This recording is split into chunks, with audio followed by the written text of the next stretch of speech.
কখনো কখনো স্বর্গে যাবার জন্য মানুষ পুণ্য করে।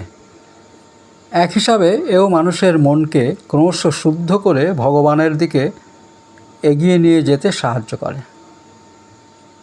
কখনো কখনো স্বর্গে যাবার জন্য মানুষ পুণ্য করে, যেরকম তীর্থ ঘুরে বেড়ানো, বিভিন্ন মন্দিরে গিয়ে তার কাছে স্তুতি করা, এগুলো একটি পুণ্য হয়। গঙ্গা স্নানে পুণ্য হয়।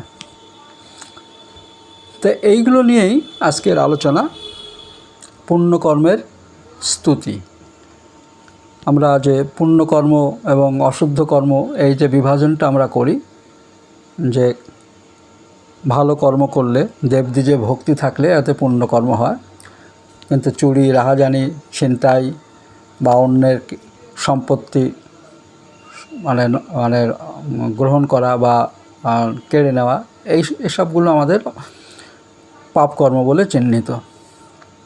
অবশ্য শাস্ত্র বলছেন যে এই স্বর্গের দিকে দৃষ্টি, স্বর্গের দিকে আকর্ষণ, এও আমাদের বন্ধন সৃষ্টি করে।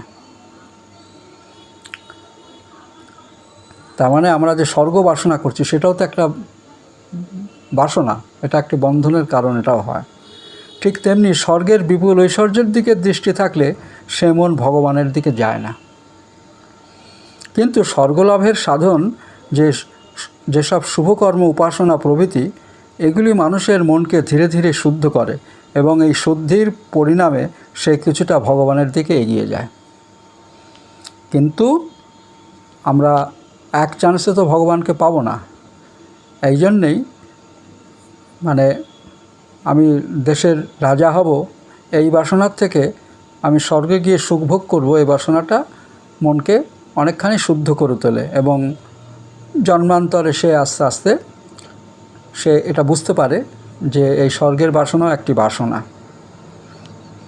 এই জন্যই শাস্ত্রে পুণ্যকর্মের এত প্রশংসা করা হয়েছে।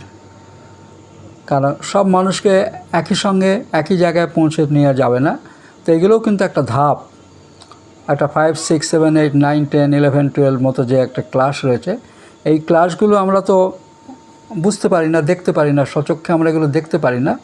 কিন্তু মানুষের এই মনের ক্রমোন্নতি, এটা কিন্তু একটা ক্লাসের মতো যদি আমরা চিন্তা করি, তাহলে দেখব যে আমাদের মনকে ধীরে ধীরে একটা উচ্চ জায়গায় তুলতে হয়। কিন্তু যেরকম আমরা হায়ার সেকেন্ডারি কি গ্র্যাজুয়েশন করলে তাকে আমরা বলি যে হ্যাঁ লেখাপড়া শিখেছে, কিন্তু সে পণ্ডিত নাও হতে পারে, পণ্ডিত সে হয়নি, কিন্তু লেখাপড়া শিখেছে, যে তারপরে সে আরও গভীর পড়াশোনার দিকে এগোতে পারে। কিন্তু ওইখানে তার শেষ নয়। কিন্তু আমাদের অন্তত গ্র্যাজুয়েট লেভেল পর্যন্ত তো পৌঁছতে হবে। তো এই গ্র্যাজুয়েট লেভেল পর্যন্ত আমরা যদি এটাকে ধরি যে স্বর্গ বাসনা করার জন্য সে কর্ম করছে, তাহলে সেটা তাকে প্রগতির দিকেই নিয়ে যাবে। লোভপ্রবণ মানুষের মন ভোগের জন্য লালায়িত থাকবেই, কিন্তু এই লালসা তাকে যাতে দেহ সর্বস্ব করে অধোগামী না করে, তার জন্য শাস্ত্র বলেছেন যে তোমার ভোগের উদ্দেশ্যও সিদ্ধ হবে যদি তুমি শাস্ত্র নির্দিষ্ট পথে এগোও। কাজেই সুখ সুবিধা ভোগ, বিলাসী জীবন, এই জীবনগুলো যারা করছেন তারাও কিন্তু এগিয়ে রয়েছেন। একদম সাধারণ নিম্ন প্রকৃতির, নিম্ন ক্লাসের শ্রেণী থেকে তারা কিন্তু এগিয়েই রয়েছেন। তারা ভগবান লাভের শেষ সীমায় পৌঁছতে পারেননি, কিন্তু এগিয়েছেন। এখন এই শাস্ত্র নির্দিষ্ট পথে চলতে চলতে কতকগুলি সংযমের বাঁধনে সে বাঁধা পড়ে, যার ফলে তার আর পশুর মতো জীবনযাপন সম্ভব হয় না। কত সুন্দর আমাদের এই হিন্দু শাস্ত্র, যে শাস্ত্রগুলো ধীরে ধীরে মানুষকে উন্নত করে তোলে। একদিনেই কিন্তু রাজা হওয়া যায় না। একটা রাজা হতে গেলেও যে যোগ্যতা দরকার, সেই যোগ্যতাগুলো তৈরি না করে কেউ যদি রাজা হওয়ার স্বপ্ন দেখে, সেটা একটা কল্পনা বিলাস। কাজেই রাজা হতে গেলেও একটা যোগ্যতা তৈরি করতে হয়। বা দেশের প্রধানমন্ত্রী হতে গেলে যে যোগ্যতাটা, সেই যোগ্যতাটা অনেকের থাকে না, কিন্তু প্রধানমন্ত্রী হওয়ার বাসনা তার থাকে। এটা যদি আবার ফকটিয়া পাওয়া যায়, তখন এটা অশুদ্ধ। এই যে ভোগলোলুপ মানুষ শাস্ত্রীয় পথে তার নিজের অজ্ঞাতসারে তার পশুসুলভ বৃত্তির উপর কিছুটা লাগাম টেনে দেয়, এটা হয় তার চিত্তশুদ্ধির পথে প্রথম পদক্ষেপ। এরপর ক্রমশ আরও কিছুটা শুদ্ধ হওয়ার পর শাস্ত্র তাকে বলে দেন, ওসব ভোগের দিকে আর নজর দিও না, তুমি নিষ্কামভাবে যাগ যজ্ঞাদি যা করছো করো। হয়তো বা আবার বলছেন ভক্তি সার করো, অথবা বলছেন আত্মাকে জানো। এগুলি গোড়ায় বললে কিন্তু কোনো লাভ হতো না। তো মানে একটা সুন্দর আমাদের যেরকম আমরা স্কুল কলেজের শ্রেণীকক্ষটা দেখতে পারি, শ্রেণীকক্ষের তার ডিগ্রি আমরা লাভ করি, ইউনিভার্সিটি থেকে তাকে ডিগ্রি দেওয়া হয়, স্কুল বোর্ড থেকে তাকে ডিগ্রি দেওয়া হয়, কিন্তু এখানে কোনো ডিগ্রি হচ্ছে না। এখানে নিজে নিজেই বা গুরুর সাহায্যে সে যেই শ্রেণীগুলো অতিক্রম করছে, এক শ্রেণী থেকে আরেক শ্রেণীতে উত্তীর্ণ হচ্ছে, সেগুলো কিন্তু এই আধ্যাত্মিকতায় ঢুকলে পরেই বোঝা যায় যে আমার উন্নতি হচ্ছে কিনা, বা যারা উন্নতিবান মানুষ তাদের সঙ্গ করলে বোঝা যায় যে সে কোথায় আমি কোথায়। এই শ্রেণীগুলো কিন্তু অদৃশ্য থেকে যায়, মানে মানুষের চোখের এই চর্মচক্ষুর থেকে সেগুলো কিন্তু আমাদের গোচর হয় না।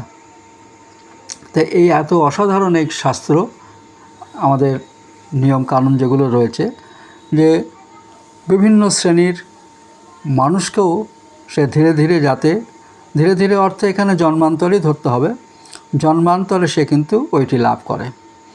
এই প্রসঙ্গে একটি গল্প বলি।